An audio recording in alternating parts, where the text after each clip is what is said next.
आप सब लोगों ने ठाकुर जी का मंगलमय जन्मोत्सव मनाया।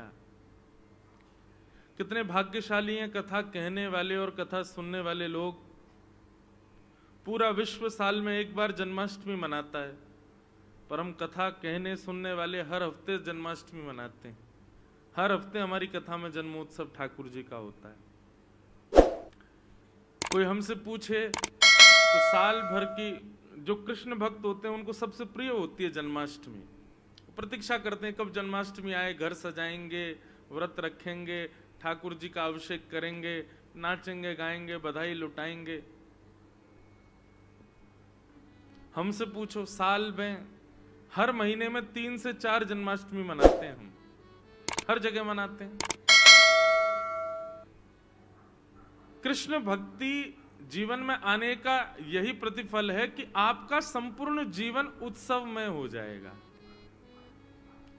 जैसा उत्सव कल आप मना रहे थे यहां पर, हम हर हफ्ते मनाते हैं, हर दिन सा ही मनाते हैं।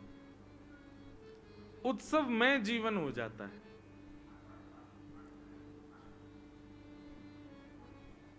निराशा, हताशा, दुखित्व जीवन में है और आप स्वयं को श्री कृष्ण भक्त कहते हैं, तो आपकी भक्ति में कोई कमी है निश्चित। इसीलिए आप हताश, उदास, निराश हो श्री कृष्ण से जुड़ने के बाद, क्योंकि ठाकुर जी के एक बार यदि आप हो गए तो आपका प्रत्येक क्षण उत्सव बन जाएगा। आप उत्सवात्मक ही रहोगे। पूरे जीवन को उत्सव बना देते हैं ठाकुर जी। और अब इस उत्सव को मनाने की बारी आई थी ब्रजवासियों की।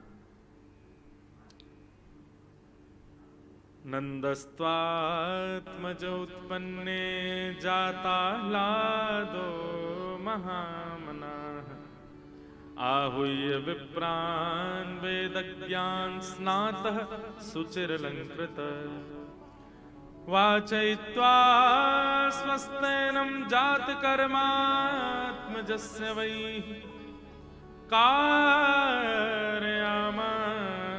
विधिवत् पितृदेवार्चनं तथा। ठाकुर जी का मंगल जन्मोत्सव ब्रजमंडल में हुआ। बंधुओं, हम कथा में कहा करते हैं इसी विषय को देख करके कि ठाकुर जी जब जीवन में आते हैं तो हमारे अंदर कौन कौन से लक्षण प्रकट होते हैं, कैसी स्थिति हमारी हो जाएगी यदि ठाकुर जी प्राप्त हो गए तो। सबसे पहली बात, यदि ठाकुर जी जीवन में आ गए तो आपको अपने तन की सुध नहीं होगी। अभी आप विचार करते हो, भूख लगने पर भोजन करते हो, प्यास लगने पर पानी पीते हो, अच्छा खाने का मन होता है तो सब्जी में नींबू निचोड़ते हो, नमक डालते हो ऊपर से। एक तो होता है बन गई सब्जी, फिर ऊपर से और डालते हैं उसमें कई लोग, जैसे आपके यहाँ दाल में खट्टा डालते हैं। आज फिर आई थी खट्टा दाल। अच्छा, मैं भी एक्सपेरिमेंट कर रहा था। मैं खट्टे से अलग रोटी खा रहा था तो उसका भी स्वाद अलग है, और बिना उसको मिलाए भी दाल अच्छी लग रही थी, लेकिन अच्छा है। तो अभी हम लोगों को भूख लगने पर भोजन करते हैं, प्यास लगने पर पानी पीते हैं, नींद आने पर सो जाते हैं, सुबह होने पर स्नान करते हैं। समय के अनुसार, परिस्थिति के अनुसार हम लोग स्थिति की मांग को पूरी करते हैं।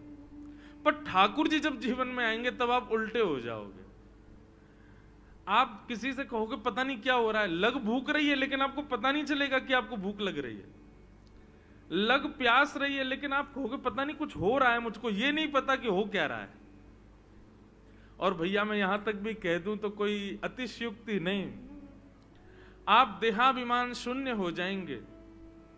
रखेंगे पैर कहीं, जाएगा कहीं, बैठोगे कहीं, होगे कहीं, सोचोगे कुछ, करोगे कुछ, स्थिति विचित्र हो जाएगी। लेकिन दुखी नहीं रहोगे, एक अलग सी प्रसन्नता होगी चित्त में। अभी लाइट चली जाए, पंखे बंद हो जाएं, पसीने आने लग जाएं, तो आप विचलित हो जाओगे। लेकिन जब ठाकुर जी जीवन में आएंगे ना, लाइट चली गई, पसीने आ गए, लेकिन आपको पता ही नहीं चलेगा कि व्यवस्थित कुछ अव्यवस्था सी हो गई है। सबसे पहला लक्षण है ये। ठाकुर जी जब प्राप्त होंगे तो आप अव्यवस्थित को भी सह लोगे, अव्यवस्थाओं में भी आप प्रसन्न रहोगे, तन की सुध नहीं होगी। कर्माबाई के पिताजी कह करके गए, स्नान ध्यान करके, नहीं यही बोलना भूल गए कि स्नान करना, बस ये कह के गए, ठाकुर जी को बिना भोग लगाए कुछ पाना नहीं। कर्माबाई बोली, पिताजी बोल के गए रोज ठाकुर जी का भोग लगाना तब कुछ पाना। रोज कर्माबाई सुबह उठती, अग्नि चिताती, चूल्हे पर कढ़ाई रख करके बढ़िया खिचड़ी बनाती, बिना स्नान किए। कहा ठाकुर जी की प्राप्ति के लिए इतना अपरस का भाव देखा जाता है। महाराज हमारे वृंदावन के कई मंदिरों में तो आप पुजारी को अगर छू देंगे ना तो वो फिर सेवा में जाएगा ही नहीं, नीचे आ जाएगा। अपरस की सेवा। अभी इतनी सर्दी है, यहां तो कुछ भी नहीं है। हमारे यहां तो कह रहे हैं कि सूर्य नारायण देवता 2023 से निकले ही नहीं है अभी तक। 2024 आ गया, अभी तक सूर्य नारायण के दर्शन ही नहीं है हमारे यहाँ पे, इतनी सर्दी है। ऐसी सर्दी में कई मंदिरों में तो गीले वस्त्र पहन करके ठाकुर जी की सेवा में जाते हैं सुबह। कहां वैष्णव और आचार्य इतना विचार करते हैं, आचार विचार का ध्यान रखते हैं, ये नहीं ये होना चाहिए, ऐसे नहीं ऐसा होना चाहिए, इतनी शुद्धता इतनी। और वही कर्माबाई बिना नहाए धोए खिचड़ी बना रही है। और एक वैष्णव तो कह रहे थे कि दातुन कर रही थी, खिचड़ी बन नहीं थी, तो उसको लगा कि कहीं लग ना जाए, तो चम्मच मिली नहीं तो दातुन की पिछले भाग से खिचड़ी को चला भी देती है। ऐसी सहजावस्था कर्माबाई की। और उस खिचड़ी को खाने जगन्नाथ जी दौड़े चले आते हैं उसके पास। यहां हम 3-3 बार नहा के बैठते हैं, तिलक लगाते हैं, इत्र लगाते हैं, इतनी पवित्रता, अपरस का भाव, ये नहीं छूना, ये नहीं करना, ये नहीं, तब भी ठाकुर जी अभी तक तो मिले नहीं। थाली भर के लाई खींचड़ो, ऊपर घी की बात की, जीमो म्हारा शाम घनी, जिमावे बेटी जाति की। इतनी मारवाड़ी आती है बस हमको। बस ये भजन में जितना शब्द हैं राजस्थानी मारवाड़ी इतने ही आते हैं, लेकिन बहुत बहुत हद तक ब्रजभाषा से बहुत शब्द मिलते हैं मारवाड़ी के।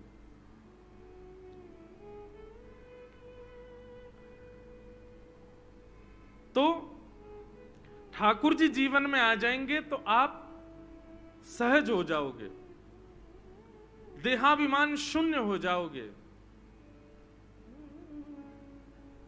और तीसरा और सबसे श्रेष्ठ, ठाकुर जी अगर जीवन में आए तो इकट्ठा करने का मन नहीं होगा, बांटने का मन होगा, वितरित करने की इच्छा होगी। विस्तृत करने की इच्छा नहीं होगी, वितरित करने की इच्छा। विस्तृत मतलब बड़ा, अपना विस्तार करना। लेकिन ठाकुर जी जीवन में आएंगे तो आप वितरित करोगे, बांटोगे, कुछ भी पास रखने की इच्छा नहीं होगी। और वही स्थिति इस समय ब्रजवासियों की हो गई है। ब्रजवासी देहाभिमान शून्य हो गए। ब्रजवासियों को अपने तन की सुध नहीं है। ब्रजवासी असहजता में भी, अव्यवस्था में भी प्रसन्न मुद्रा में घूम रहे हैं। अरे एक जगह तो वर्णन आता है, अवाद्यंत विचित्राणी वादत्राणी महोत्सवे। बहुत ध्यान से सुनिए। आप लोग तो कल हम 5 बार बोले तब जाके तो आप ताली वाली बजा रहे थे, लेकिन ब्रज में ऐसा नहीं था। जब ठाकुर जी प्रकट हुए ना तो उत्सव की स्थिति ये हो गई कि महाराज 3-4 दिन तक तो ढोल नगाड़े बज रहे थे, फिर तो ढोल नगाड़े भी फट गए। क्या करें, ध्वनि चाहिए, आवाज होनी चाहिए, तभी तो नाचेंगे। लोग अपने अपने घरों से थाल निकाल रहे, बेलन से थाल बजा रहे हैं। कोई आवाज करने वाली वस्तु जो दिख जाती है उसी को बजाने लग जाते हैं। कहीं कहीं तो ऐसा भी है कि बेचारे किसी किसी के बाल नहीं होते सिर पे, तो पीछे से ब्रजवासी आता, उसी के मूड पे तबला बजा देता। कोई मोटी तोंद लेकर के चल रहा है तो उसके पेट पे ही ढोलक बजा रहे हैं, और वह भी नाच रहा है, आनंद कर रहा है, सब गा रहे हैं, नंद घर आनंद भयो जय कन्हैया लाल की। केवल नंद बाबा के यहाँ उत्सव नहीं हो रहा है, केवल नंद बाबा के यहाँ अनुष्ठान नहीं हो रहे। अरे ऐसा वर्णन आता है कि ब्रज में जितने घर हैं हर घर में ब्राह्मण अनुष्ठान कर रहे हैं। लोग बाग पूछते हैं भैया काय बात को अनुष्ठान है रो तुम्हारे घर पे? अरे नंद जी के लाला भयो या हमारे अनुष्ठान चल लो। बोले लाला तो नंद जी के भयो, अनुष्ठान तुम क्यों कर रहे हो? बोले पतो ना क्यों ऐसा लग रहा है कि हमारे ही लाला भयो है। सब ब्रजवासियों को ये नहीं लग रहा है कि नंद यशोदा के लाला भयो है, सबन को ऐसा लगवे लगो कि हमारे ही लाला भयो है। सब नाच रहे हैं, गा रहे हैं, आनंद मना रहे हैं। नंद बाबा अटारी पे खड़े है करके लुटा रहे हैं।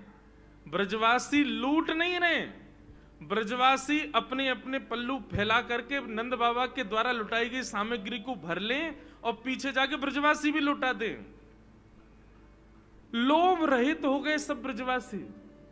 किसी के भी मन में ये नहीं आ रही कि अरे रत्न लुट रहे हैं, सोने लुट रहे हैं, चांदी लुट रहे हैं, मणियां लुट रही हैं, अरे घर में धल्ले ले जाके। नहीं, जो लूट रहो वही लुटा रहो पीछे। जय। सब ब्रजवासी आनंद में भर गए।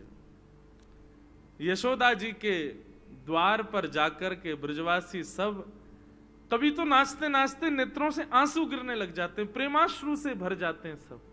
इतना उत्सव ब्रजमंडल में हुआ।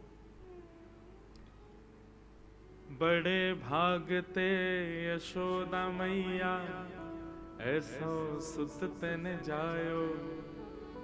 कैसो सुत? पूर्ण ब्रह्म जगत को स्वामी सो तेने गोद खिलायो। पूर्ण ब्रह्म जगत को स्वामी सो तेने गोद खिलायो। याकू मगवा दे पलनवा तेरो ललना। याकू मगवा दे पलनवा तेरो ललना। अरे जुग जुग जीवेरी यशोदा मैया तेरो ललना। जुग जुग जीवेरी यशोदा मैया तेरो ललना। अरे हाँ तेरो ललना नंद रानी तेरो ललना। तेरो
ब्रजवासी आनंद मना रहे हैं, खूब भूरी भूरी बधाई दे रहे हैं, खूब आशीष लाला को प्रदान कर रहे हैं।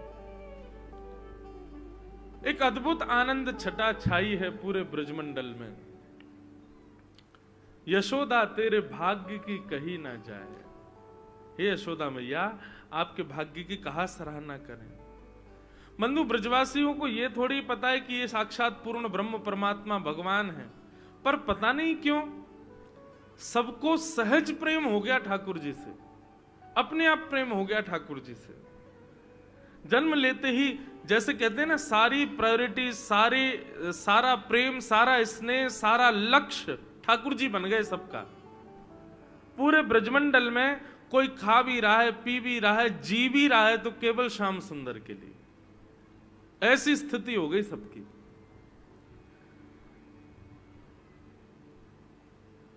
पूरे ब्रजमंडल में आनंद हो रहा था। तभी वहां पर कंस के द्वारा भेजी राक्षसी पूतना का आगमन हुआ। कंस ने राक्षसों की सेना बुलाई और कहा कि मेरे शत्रु श्री कृष्ण ने कहीं जन्म लिया, ढूंढो। पूतना बोली, ये आज्ञा मुझे दीजिए।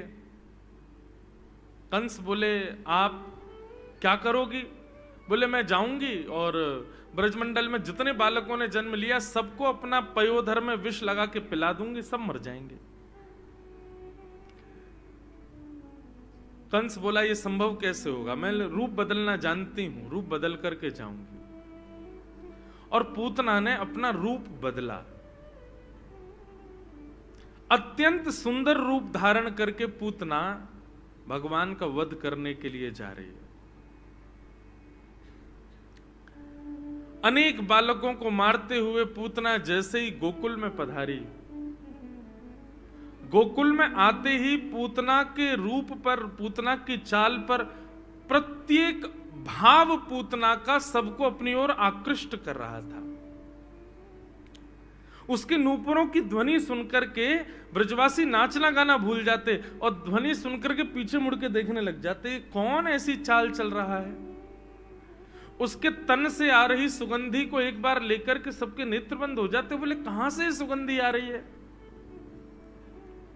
रूप अगर कोई देख लेता तो पलक झपकना भूल जाता था, ऐसा रूप पूतना का।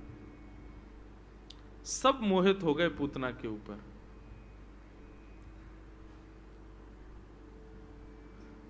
क्या गोप, क्या ग्वाल, क्या गोपियां, स्त्री पुरुष भी कोई भेद नहीं, सब मोहित हो गए पूतना के ऊपर। इतना सुंदर रूप बना करके पूतना गई। बंधुओं, रूप, रस, स्पर्श, गंध और शब्द, ये पंच रस हैं।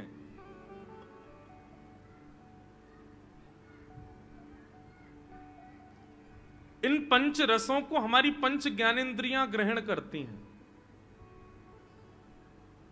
और ये पंच रस यदि दूषित हो जाएं तो निश्चित है उस व्यक्ति का पतन होने से कोई नहीं रोक सकता। नेत्रों से दृश्य अभद्र हो,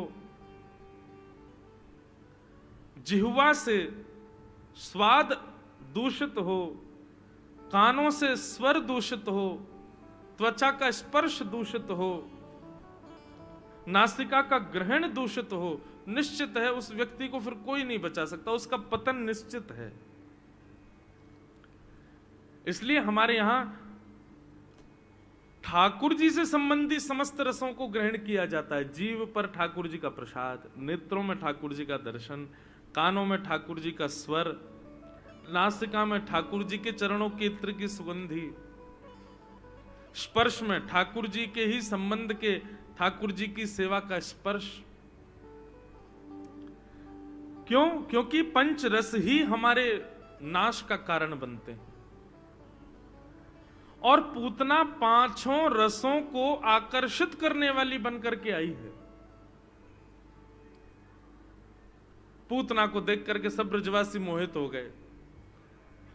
ब्रजवासी तो कहने लगे, बोले भैया कल कन्हैया को परसों जन्म भयो तो कन्हैया देख के ऐसा लगो कि कहीं नारायण तो नहीं आए हैं। पता ना क्यों ऐसा मन में भाव आ रहा हो, कहीं नारायण तो नहीं है।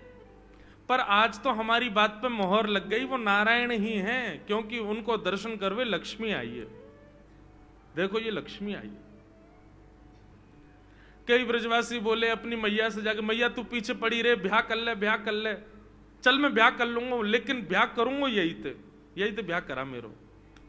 देख इतनी सुंदर मैया, तेरी बहू आवेगी, यही तो ब्याह करा दे। कहने का अभिप्राय आबाल वृद्ध बलिता सब मोहित हो गए पूतना के ऊपर। पूतना ने जैसे ही नंद भवन में प्रवेश किया, यशोदा मैया भी मोहित हो गए। बंधुओं, ये किस पर मोहित हो रहे हैं ये लोग? प्रभाव पर। किस पर? प्रभाव पर। और प्रभाव पर सब मोहित होते हैं, और प्रभाव पर मोहित होने वाला व्यक्ति धोखा जरूर पाता है। इसलिए सदैव स्वभाव देखो, प्रभाव नहीं, क्योंकि प्रभाव अनवरत कभी नहीं रहता। यह बात निश्चित है कि आपको यदि किसी का बाह्य प्रभाव आकर्षित कर रहा है, तो निश्चित प्रभाव कभी कांस्टेंट नहीं रहता। एक समय आने पर प्रभाव नष्ट होता है, चाहे वो रूप का हो, चाहे वो वाणी का हो, चाहे वो उसकी पदवी का हो। कितना भी ऊंचा प्रभाव हो, उसका एक लिमिट होती है, उसके बाद वो प्रभाव नष्ट होगा। इसलिए कभी भी प्रभाव पर आकर्षित मत होइए। एक बार को हम जिसको मित्र बनाएं, वो थोड़ा कम सुंदर हो चलेगा, कम अच्छा कपड़े पहनता हो चलेगा, लेकिन उसका स्वभाव अच्छा होना चाहिए। हमारा ऐसा भाव बन चुका है कि हम बाह्य वातावरण देख करके आकर्षित होते हैं, और हम खुद भी अपना बाह्य वातावरण ऐसा बनाते हैं कि सब हमसे आकर्षित हों। मैंने कल या परसों कथा में कहा था कि श्रीमद् भागवत की पोथी जो है ये श्रृंगार पेटी है, और आप सब लोगों का श्रृंगार यहां किया जा रहा, पर यहां बाह्य श्रृंगार नहीं होगा, यहां आंतरिक श्रृंगार होगा। और इस श्रृंगार से आपसे और कोई नहीं रीझेगा, ठाकुर जी रीझेंगे। मीराबाई से कोई नहीं रीझता था। गोस्वामी तुलसीदास जी जब थे तब मानस जी को किसी ने स्वीकार नहीं किया। सूरदास जी जब चलते थे तो आंध्रो आंध्रो कहकर के लोग पीछे घूमते थे। कुमन दास जी जब जाते थे, सब वैष्णवों ने अपने जीवन में सांसारिक निंदाओं को सहा है। क्यों? क्योंकि बाह्य आवरण उनके पास नहीं था ना, उनके पास तो भीतर की सुंदरता थी जिससे ठाकुर जी रीझे। कुमन दास जी के विषय में ऐसा लीला आती है कि कुमन दास जी एक बार गोवर्धन में एक सरोवर पर बैठ करके राग भैरव गा रहे थे। बहुत ध्यान से सुनना, भैरव गा रहे थे। तभी फतेहपुर सीकरी का राजा वहां से जा रहा था, और उसने जैसे ही स्वर सुना कुमन दास जी का, कुमन दास जी का स्वर सुनकर के उसके मुख से निकला वाह वाह वाह। 3 बार वाह वाह किया उसने। कुमन दास जी ने पीछे मुड़ करके देखा, भैया ये वाह वाह कौन कर रहा है? तब सैनिकों ने आकर के कहा, बोले महाराज आपके स्वर से रीझ करके फतेहपुर के राजा आपके स्वर पर रीझ गए। आज तक हमने कभी किसी के लिए वाह वाही उनके मुख से नहीं सुनी, आपके लिए वाह वाह किया उन्होंने। आपके दिन अच्छे हो गए, अब फतेहपुर के राजा रीझ गए, ना जाने कितनी संपत्ति देंगे आपको। कुमन दास जी बोले आज बहुत बुरा हुआ मेरे साथ। सैनिक बोले ऐसा क्यों कह रहे हो? बोले जिसकी वाहवाही सुनने के लिए गा रहा था उसने वाहवाही नहीं की। जिस राजाओं के राजा, महाराजाओं के महाराजा, जिसके वाहवाही सुनने के लिए मेरे कान तरस रहे थे, उसने वाहवाही नहीं की, बल्कि उसको निवेदित करने वाले प्रसाद पर किसी और ने वाहवाही कर दी। अब तो ये राग झूठा हो गया। आज के बाद प्रण लेता हूं कि जब तक जीवित रहूंगा भैरव राग नहीं गाऊंगा। और भैरव राग के जो पन्ना था ना, उनका फाड़ फूड़ करके नदी में बहा दिया।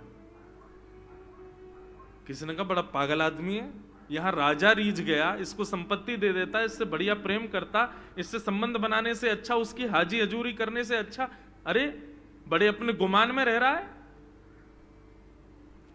लेकिन बंधुओं, ये वैष्णव का स्वभाव है। जिस प्रकार भोजन सिद्ध होने पर अन्य किसी का मन यदि उस पर आ जाए तो ठाकुर जी उसको स्वीकार नहीं करते। इसलिए जगन्नाथपुरी आदि कई मंदिरों में भोजन बनाने वाले जो ठाकुर जी की प्रसाद सिद्ध करते हैं, वो नाक पर पट्टी बांधेंगे, मुंह पर पट्टी बांधेंगे। क्यों? कहीं इसकी सुगंधी से हमारा मन ना आ जाए, कहीं इसकी सुगंधी से हमारी जीभ में पानी ना आ जाए, क्योंकि यदि ऐसा हुआ तो श्री जगन्नाथ जी के भोग लगने योग्य वो नहीं रहेगा। आजकल के घरों में तो सब्जी बनाते बनाते चख लेते हैं, फिर ठाकुर जी को पधराते हैं। नहीं, हां, कई जगह विधान है मंदिरों में कि ठाकुर जी के एक चखिया जी होते हैं। जैसे पुष्टि मार्ग में कई मंदिरों में ऐसा विधान है कि वहां चखिया जी अलग होते हैं। वो चखिया जी क्या करते हैं? वो भी अपने स्वाद के लिए नहीं चखते, वो इसलिए भोजन को ठाकुर जी से पहले चखते हैं कि ठाकुर जी को कोई ऐसी वस्तु ना पहुंचे जिससे ठाकुर जी को मिर्च लग जाए, या ज्यादा मीठा हो या खट्टा हो, कुछ ऐसा, इस भाव से थोड़ा चखते, इसलिए उनका नाम ही है चखिया जी। लेकिन आप लोग मत बन जाना चखिया जी, क्योंकि आपके चखने में भाव ये है ही नहीं कि वो ठाकुर जी को प्रिय लगेगा कि नहीं। अरे मेरा पति भोजन करेगा, उसको बढ़िया लगेगा कि नहीं, सासू मां कहीं चिल्ला नहीं दें, बच्चे बेचारे स्कूल से आएंगे उनको अच्छा लगे, आप इसलिए चखोगे, इसलिए वो झूठा ही हो जाएगा।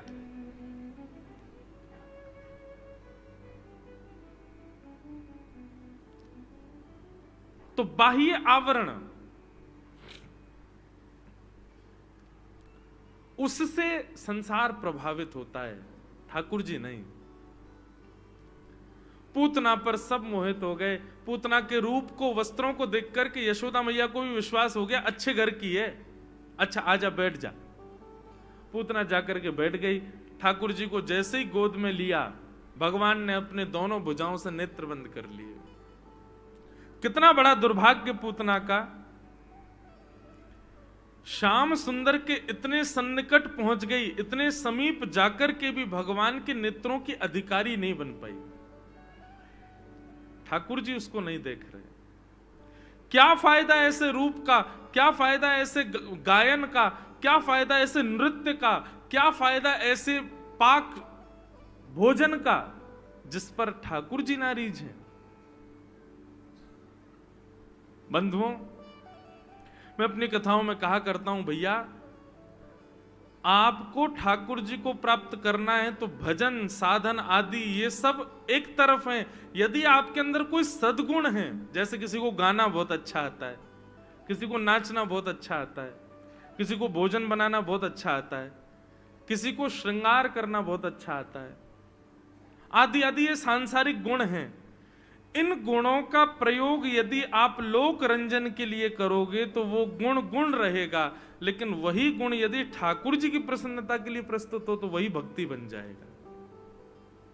और एक बात कहें, 1008 नाम जप करने वाला जितने दिनों में भगवान की प्राप्ति करेगा, उससे पहले भगवत प्राप्ति वो कर लेगा जो अपने गुण से ठाकुर जी को रिझाए। गुण ठाकुर जी के लिए, अपने गुण ठाकुर जी को निवेदित करो, अपने गुण ठाकुर जी को प्रस्तुत करो। कभी गायन करने का मन हो तो श्री राधा रमन लाल जी के लिए गाओ, नृत्य करने का मन हो तो ठाकुर जी के लिए नृत्य करो। कुम्मन दास जी के चरित्र में आता है कि उनको फतेहपुर सीकरी का राजा इतना पीछे पड़ गया उनके कि रोज सैनिक भेज देता, बोले आपका स्वर सुनना है, आपका स्वर सुनना है। कुम्मन दास जी बोले, भैया मैं संसार के लिए नहीं गाता, मैं केवल ठाकुर जी के लिए गाता हूं। घर परिवार के लोग कुम्मन दास जी से कहते, एक बार चले जाओ, थोड़ा गायाओ, कुछ दक्षिणा मिले, आप मत प्रयोग करना, हमको दे देना। अरे राजा से संबंध कौन नहीं बनाता, आप कैसे व्यक्ति हो। कुम्मन दास जी बड़े परेशान हो गए, बोले रोज सैनिक आ जाते हैं लेने। एक दिन कुम्मन दास जी बोले चलो तुम्हारे राजा को ही देखता हूं मैं, चलो ले चलो। और गोवर्धन से पैदल चल करके गए, आगरा से आगे है फतेहपुर, पहुंच गए।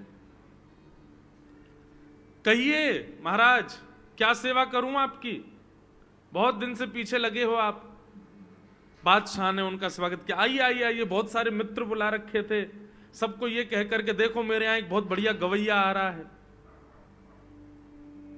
एक बात कहें बंधु, ठाकुर जी के लिए गाने वाले को गवैया बोलना ये बहुत बड़ा अपराध है।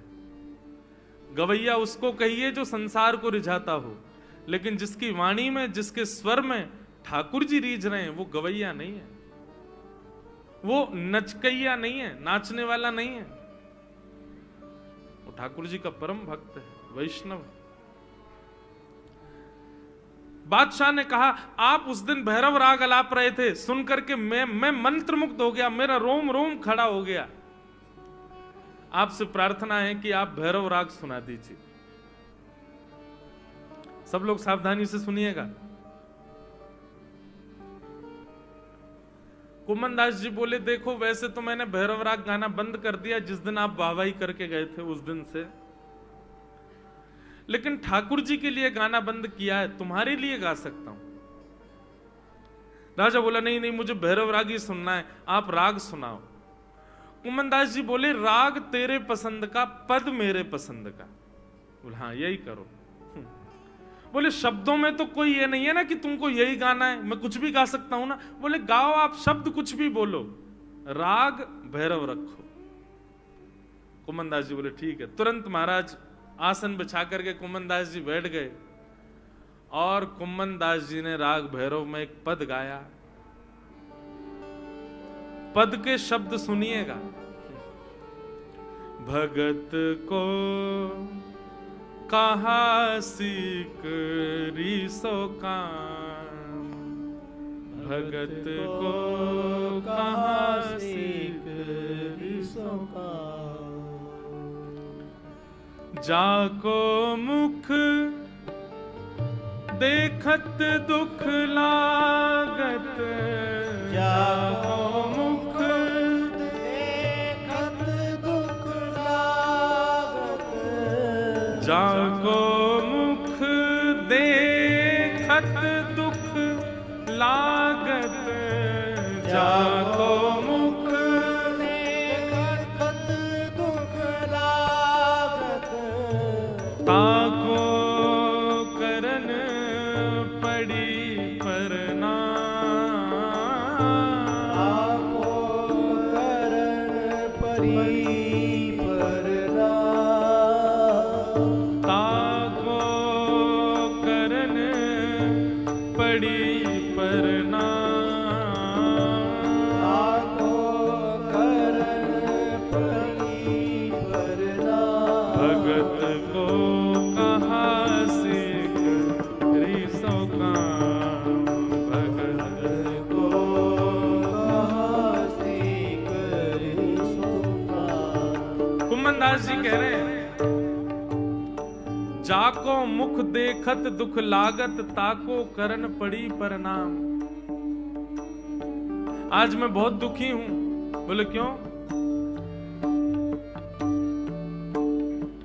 जिसके मुख देखने से मुझे महा दुख होता है, आज उसके सामने मुझको प्रणाम करना पड़ रहा है। राजा सोचने लगा, बोले राग तो ये भैरव गा रहे हैं, लेकिन ये तो मेरी निंदा कर रहे हैं इसमें।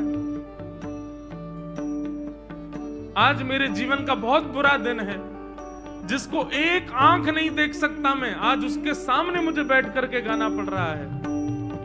भगत को कहा सीख रीसो का, और कुम्भन दास लाल गिरधर बिना,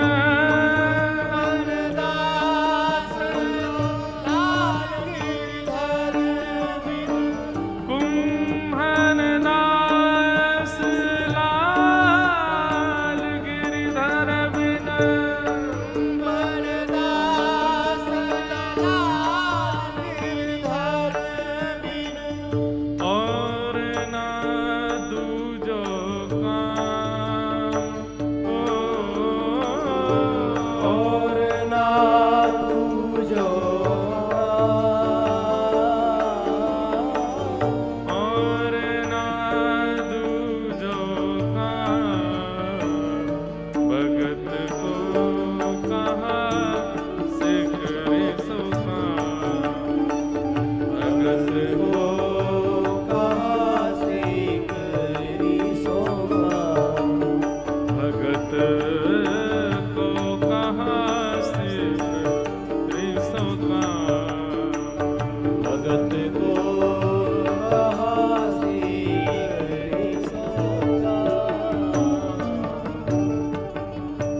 कुम्भनदास जी ने भैरव राग गाया।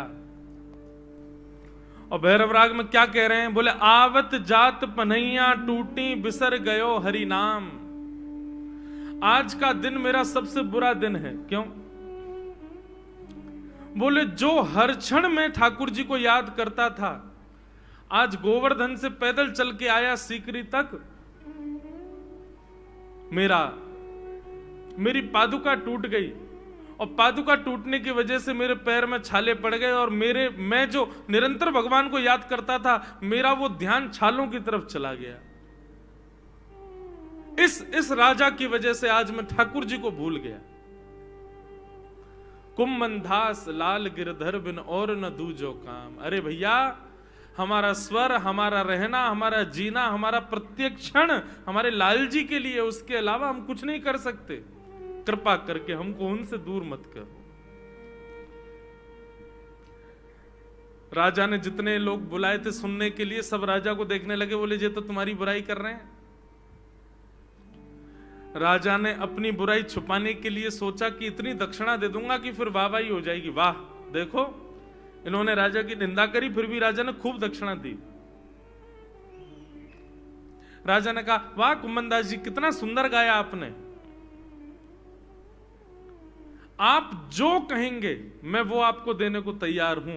यहां तक कि यदि आप आधी सल्तनत फतेहपुर की मांग लेंगे तो मैं वो भी आपके न्यौछावर कर दूंगा दक्षिणा में। आप मांगने में देरी मत कीजिए, मांगिए, मैं क्या दूं आपको, मैं बहुत प्रसन्न हूं आपसे। कुम्भनदास जी बोले, भैया तुम प्रसन्न हो हमसे? बोले हाँ। देना चाहते हो? बोले जी। वचन दो, जो मांगूंगा सो दोगे। राजा ने कहा, आप बिल्कुल संकोच मत कीजिए, वचन देते हैं, जो मांगेंगे सो देंगे। कुम्भनदास जी ने अपने कुर्ते का ऐसे पल्लू बनाया और कहा, आज के बाद अपना चेहरा हमको मत दिखाना, ये दक्षिणा दे दो। आज के बाद आप दिखना नहीं हमको।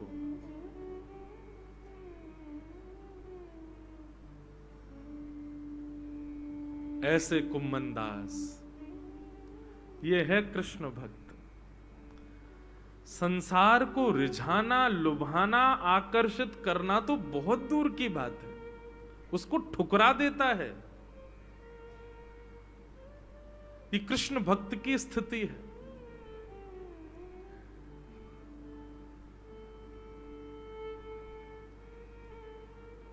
बस हमारे ठाकुर जी हमसे रीझ हैं और कोई ना रीझे। ठीक है, आप प्रयास मत करो किसी को रिझाने का। कोई आपसे रीझ रहा है तो उसको तो रोक नहीं सकते आप, लेकिन वो रीझे तो फिर आप और प्रयास करो कि वो और रीझे, तो यहीं पर आपकी भक्ति नष्ट हो जाएगी। कोई अपने आप रीझ रहा है तो कोई बात नहीं, लेकिन आप प्रयास मत करो उसको रिझाने का। आप तो अपने ठाकुर जी की भक्ति में ही लगे रहो। तो हमारी इस बात को मान लीजिए बंधुओं, अपने गुण को खोजिए और उस गुण को ठाकुर जी को निवेदित कीजिए। ठाकुर जी को वो ज्यादा प्रिय है, आपके भजन से ज्यादा प्रिय है। माफ कीजिए, भजन करने से ठाकुर जी को क्या मिलता है? हम भजन करते हैं, ठाकुर जी को क्या मिल रहा है? भजन करने से वास्तव में आप अपने ही कर्म को सहज बनाते हो, अपनी प्रारब्धों को सहज बनाते हो। ठाकुर जी के पास में बैक टू बैक कोई मिस कॉल मारता रहे आपके फोन पे, और मिस कॉल ही मिस कॉल आती जा रही है, आती जा रही है, आती जा रही है, मैसेज आते जा रहे हैं दे दनादन, तो आप क्या करोगे? आप सोचोगे यार इतने फोन कर रहा है, इतने मैसेज कर रहा है, ठीक है इसका जो काम रुका पड़ा बनवा दो, लो करवा दिया। ठीक इसी प्रकार निरंतर ठाकुर जी को आप फोन करते रहो, कॉल करते रहो, तो ठाकुर जी उस प्रभाव से आपके कार्यों को सिद्ध कर देंगे। लेकिन ठाकुर जी की प्रसन्नता के लिए तो आपको अपने गुण नियोजित करने पड़ेंगे। अपना गुण अर्पित करो ठाकुर जी को।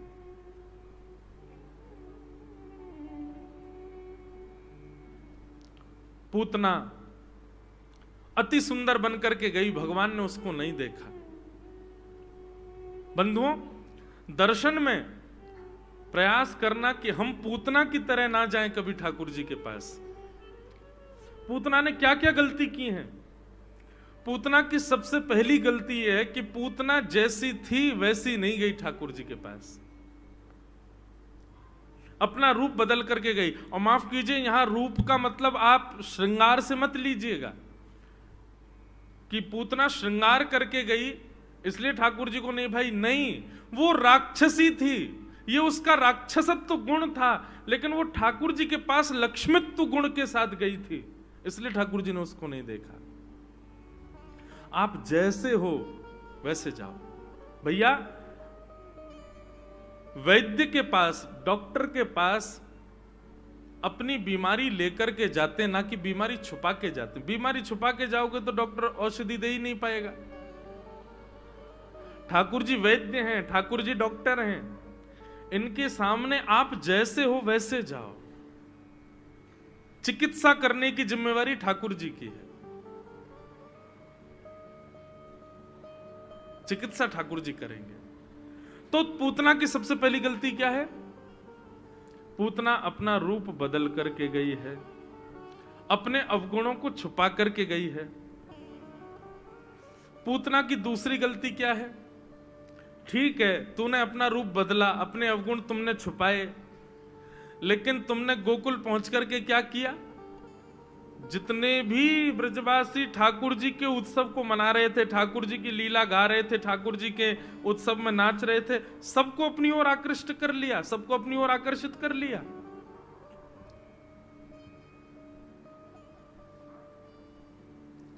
आप कथा सुन रहे हैं और कथा के बीच में कुछ ऐसा हो जाए जिससे आपका ध्यान कथा से हटके वहां चला जाए, वो पूतना ही है जिसकी तरफ आपका ध्यान गया। इसलिए सब लोग इसी भाव से कथा में बैठा करो कि किसी का हम पर भाव नहीं चला जाए, नहीं तो हम पूतना माने जाएंगे। कथा में उठना, बैठना, आना जाना, ये भी इतने संकोच से होना चाहिए कि किसी को पता भी ना चले। कई लोग विचार नहीं करते, ऐसे घूम लेते हैं, यहीं चढ़ गए, वहीं बैठ गए, सबका नजर जाती है फिर उनके ऊपर। अब यहां ब्यास जी कहते सुनो, इधर देखो, कथा सुनो भैया, हम सुना रहे हैं, कुछ उधर मत देखो, यहां देखो। क्यों? ये कारण है, ये कोई सामान्य बात नहीं है, कोई हंसी की बात नहीं है भैया। आप यदि कथा के मध्य में कहीं और आपका ध्यान जा रहा है तो जिसके प्रति ध्यान जा रहा है वो दोष है, नहीं जाना चाहिए। पूतना को भगवान ने इसीलिए नहीं देखा कि तुम आई थी, रूप बदल के आई थी, ठीक है, तुमने आकर के सबको अपनी ओर आकृष्ट क्यों किया, अपने ऊपर आकर्षित क्यों कर लिया। इसलिए कहीं भी कथा होती है तो किसी नेता को कथा में आना हो, किसी सेलिब्रिटी को कथा में आना हो, हमको अगर पता चल जाए तो हम आयोजकों से पहले ही बोल देते हैं, उनको बोलो कथा जब खत्म होने वाली हो, 5 मिनट बचे तब आए। क्यों? वो आएंगे, सब उन्हीं को देखेंगे, हमारा कुछ नहीं होगा, वो बेचारे पूतना बन जाएंगे और फिर ठाकुर जी उनको देखेंगे नहीं। कथा के बीच में संत आए, कथा के बीच में वैष्णव आए, कथा के बीच में कोई भगवत गुणानुवाद कहने वाले आए तो दोष नहीं, पर कथा के मध्य में अन्य कोई भी आकर्षण करने वाला आ गया तो दोष आपको लगेगा। और ये कितना, इससे बड़ा दोष क्या होगा कि ठाकुर जी नजर बंद कर लें आपसे। तो पूतना की पहली गलती कि वो आवरण चढ़ा करके आई है, अपने दोषों को छुपा करके आई है। पूतना की दूसरी गलती, पूतना सबको आकर्षित करने के लिए आई है, और सबको करो कोई बात नहीं, लेकिन कृष्ण भक्ति जो कर रहे हैं उनको आकर्षित कर रही हो तुम अपनी तरफ। नंद घनानंद भयो जय कन्हैया लाल की, ये कोई भजन नहीं है, कोई कीर्तन नहीं है, ये मंत्र है। अगर आप इसमें भी नाच रहे हो, थिलक रहे हो, गा रहे हो, तो यह भी एक भक्ति है। ब्रजवासी सब नंदोत्सव मना रहे हैं, उनकी भक्ति थी वो, और बीच में आकर के अविद्या रूपी पूतना ने सबको अपनी ओर आकृष्ट कर लिया, सबने उत्सव छोड़ दिया, उसको देखने लगे। ठाकुर जी ने उसको नहीं देखा।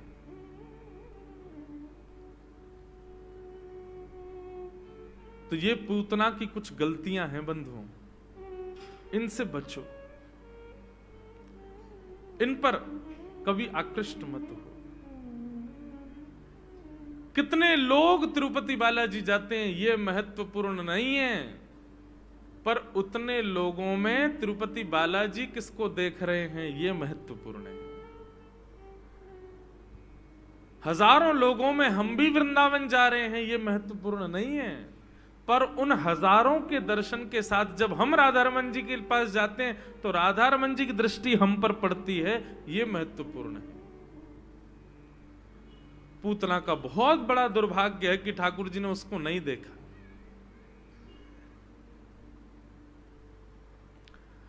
इसलिए भैया कभी भी कथा में, भक्ति में, भाव में, ठाकुर जी के दर्शन में पूतना मत बनिएगा। जैसे हो वैसे जाओ। हम संसार से सदैव अपने दोष छुपाते हैं, लेकिन ठाकुर जी के आगे दोष मत छुपाइए, दोष प्रकट कीजिए। हम तो कहते हैं भैया अपने दोषों की लिस्ट खुद बनाओ। आज ही ये काम कीजिए, अपनी दोषों की लिस्ट खुद बनाइए। मेरे अंदर कितनी कमियां हैं, मुझे क्रोध बहुत आता है, मुझे उससे ईर्ष्या होती है, मुझे ये होता है ये, और वो सारे दोषों की लिस्ट अपने ठाकुर जी, अपने गोपाल जी के सिंहासन के नीचे रख दो मंदिर में। ठाकुर जी ये दोष हैं हमारे, आपको सब पता है, तुम जानत सब अंतर्यामी, कृपा करो अब इनको सुधारने का काम आपका है ना। मुझे ऐसी प्रेरणा दो कि मैं अपने दोष सुधारूं।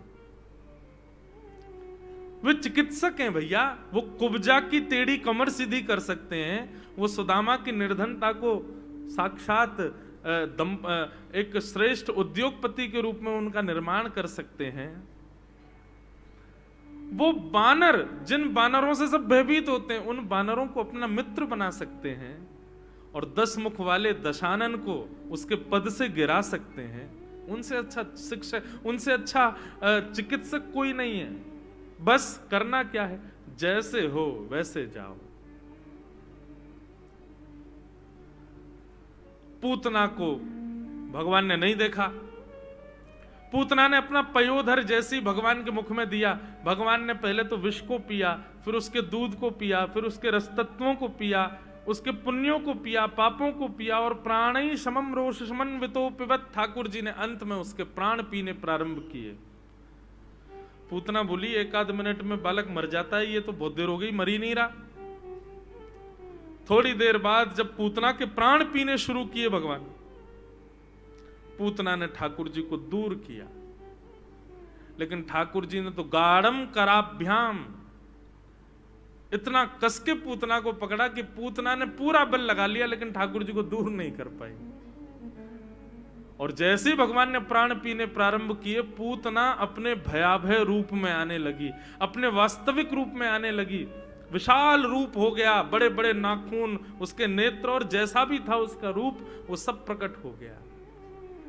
और हमारे रसिक जन कहते हैं जैसे ही पूतना अपने वास्तविक रूप में आई, ठाकुर जी ने तब नेत्र खोले, अब देखा पूतना को। हाँ, ये हो तुम, ये जो तुम छुपा छुपा करके अपना रूप लाते हो ना मेरे आगे। माफ कीजिएगा बंधुओं, मैं महाराज जी, गुरु जी, जो भी आप मानो, लेकिन यदि इसी अहम में मैं व्यासपीठ पर बैठूंगा ना, तो मैं भी पूतना हूं कि मैं एक महाराज हूं, मैं एक गुरु जी हूं, मैं जय हूं। नहीं, इसी अहम में यदि मैं मंदिर दर्शन करने जाऊं तो मैं भी पूतना हूं।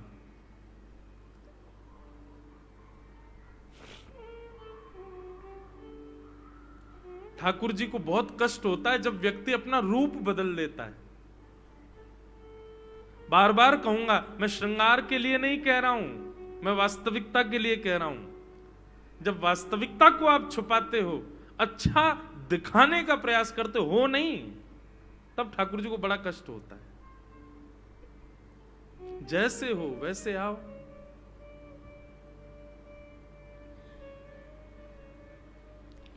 पूतना के वास्तविक रूप को देख करके ठाकुर जी ने देखा, पूतना कहने लगी, अरे लाला छोड़, अरे बालक छोड़। ठाकुर जी बोले, मौसी जी अब तो ठिकाने लगा कि छोड़ेंगे आपको, और हमारी शरण में जो आ जाए, चाहे राक्षस हो चाहे भक्त हो, वाको ठिकाने लगाने को ही हमारी जिम्मेवारी है। बंधुओं, हमारे रामानुज स्वामी जी महाराज, वे पृथ्वी पर इसी शर्त पर आए थे। जब कलयुग में भक्ति का लेश होने लगा, भक्ति नष्ट। त्वय्यच्युता विशति चित्रम पत्रपम में